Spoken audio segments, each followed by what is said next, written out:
Hey everyone, today I'm going to be working with some epipremnum, so your more typical golden pothos, which I just got today. This one is all green, but for some reason I really liked the leaves, so I'm cutting of that.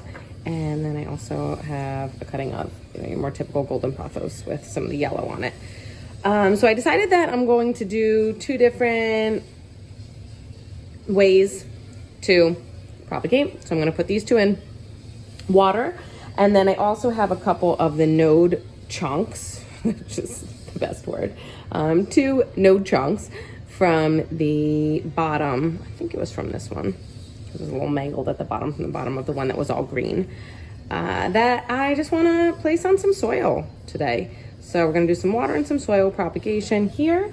And then I have a more rare pinnatum, variegated, obviously, which is super pretty. And I have a bunch of these in water. I actually did a nice plant trade for this, which I was pretty excited about. And then I had one that was just a stem. So I figured I could also do, let me just trim the ends off a little bit. Could also do some node propping with this. So we got 4 nodes in the soil. Made a bunch more. I think this was just put in the water. I mean, there's no roots yet. It was put in water within the last week. And then I'm gonna pop these into water today. So maybe I'll update in about a month to see what kind of growth we have and then see where we go from there. Hi again. So it is now 1 month later and I wanted to show you what we are working with our pothos propagation. So the all green one, I don't even remember which ones I showed. I had some all green ones. We are seeing some root growth at the bottom, especially, and the leaves still look pretty nice for the ones that I had in the water. So there was that one, and then there was also, let's see if I can get this out. Of course, I'm knocking all the other ones out. A lot of root growth on the bottom of this one. So, both chunks that I had. This one was the better looking of the two, and that one was the one that was kind of messy, that I took the nodes off of the bottom. And spoiler, the nodes on the bottom, although the one on the right, for the first couple weeks, it looked like it was about to put something out, put out some new growth. They really just, kind of shriveled up. They're not like rotten. This one's a little bit mushy. The other side's dried out, and this one is dried out. So they weren't in great condition. I knew that going in, but I figured I would just try anyway.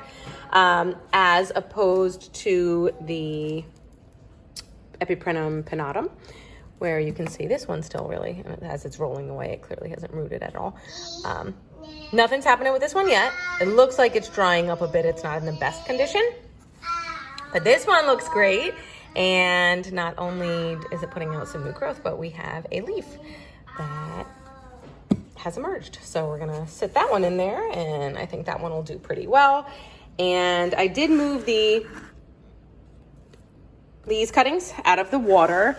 And of course, being in the water for a while, probably, I guess I left them in the water for about maybe a little over 2 weeks. But what I started to see was new growth happening at the bottom.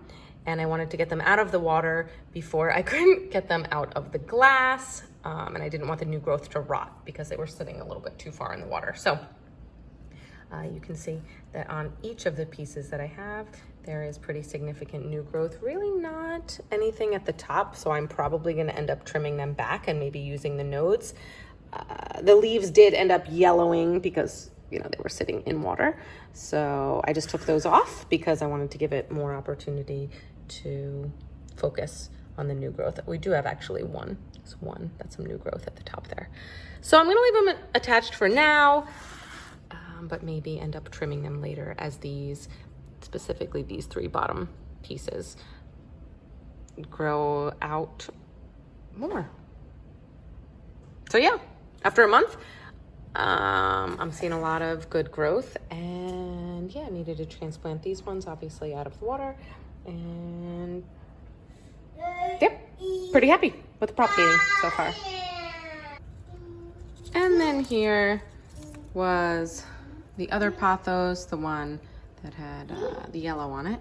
And it's not looking super great after a month. Really not seeing, I mean, obviously, you know, it's still alive, but I'm not really seeing any new growth. Oh, well, okay, there's the first bit. First bit right there. What it does look like is the bottom is pretty nasty. So I'm probably going to trim that bottom off where it's yellow there.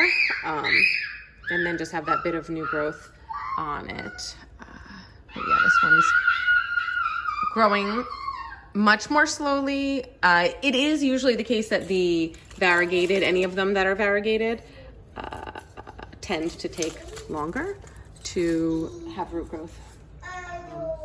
Like, here's one more example of another golden pothos that I put, maybe this was like 3 months ago. So it took about 3 months to get this type of root growth. And on other plants, I can get this much quicker, but it's been sitting in one of my water trays since then. So in my experience, golden pothos does take a while, but what's nice about it is that the leaves generally stay pretty nice looking, or they put out new leaves while they're propagating. So it's a nice one for propagation tray also. Subscribe.